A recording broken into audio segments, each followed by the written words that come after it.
answer this honestly. If somebody clicks your Instagram or TikTok link in bio on your profile, what do they actually find? Something related to the last thing you posted? Or a generic page trying to do everything and at the end of the day not prioritizing anything? Yep, that's the classic link in bio problem. It's not that there aren't enough links. It's that when that click arrives, it arrives with zero context. You land there, but it's not clear where to start or what matters the most right now. And that's exactly why SmartLinks at Metricool exist. A smart link gives you one single click, but with multiple possibilities behind it. You can group several links in one page, customize the design so it matches your brand, and most importantly, decide how to guide people so they click what you want them to click. You can add buttons, icons, images, links, you name it. You can organize content based on your priorities and adapt that same link to campaigns, launches, or specific moments without the need to having to change the URL every time you add something to it. Basically, it's the difference between drop a link and hope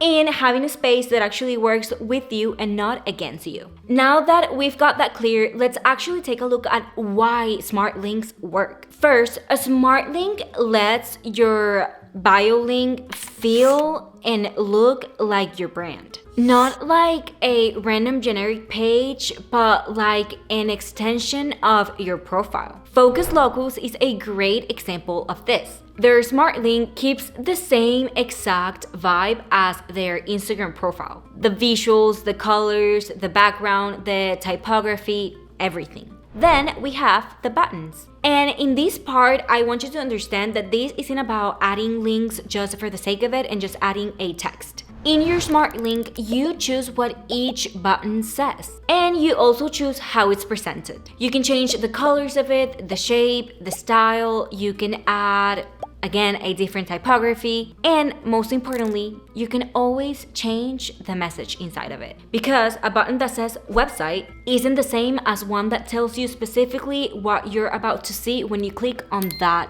place. And you can also combine buttons with contact icons that link specifically to other of your social media platforms. Take Utla, for example. Their smart link doesn't stop at text buttons. After you see the main links inside of those buttons, you can also see how they include all of the icons of their social media platforms: TikTok, Facebook, LinkedIn, YouTube, whichever you want. And they're all in one place. That way, your smart link stops becoming just one destination and starts being like a hub to keep exploring your brand on other profiles. And none of these that I've talked to you about has to stay locked in order.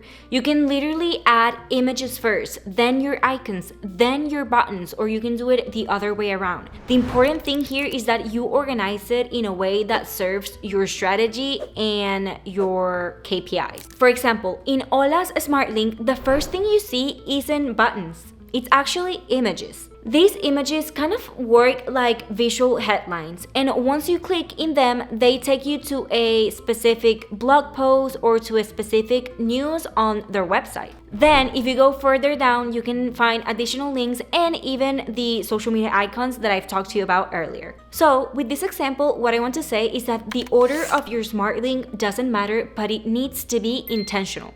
In this case, for them, it works having images first. And this proves something super important. There isn't a right way to use smart links. You can start with buttons, images, icons first, whatever you want. But you need to understand that this smart link isn't about adding stuff. It's about measuring what's working and what's not so you can make that smart link better. Inside Metricool, you can actually track what's working and what's not, which links get the most clicks, which ones get ignored, and where it makes sense to optimize. In here, you can see the overall page performance, your total visits, your clicks per button or images, and even adjust the dates to spot any trends or any spikes on those smart links. And this lets you optimize with intention, reorder blogs, test new button copies, highlight different content, or double down on what's already performing great. At the end of the day, creating a smart link is half of the job. The other half is understanding what happens after people click. If you want to try it for yourself, you can create a SmartLink with Metricool and try it out for the first 15 days for free with this code that I'm going to leave you right here and in the description. Hope you like it and let me know if you have any questions. See you in the next one, Metricooler.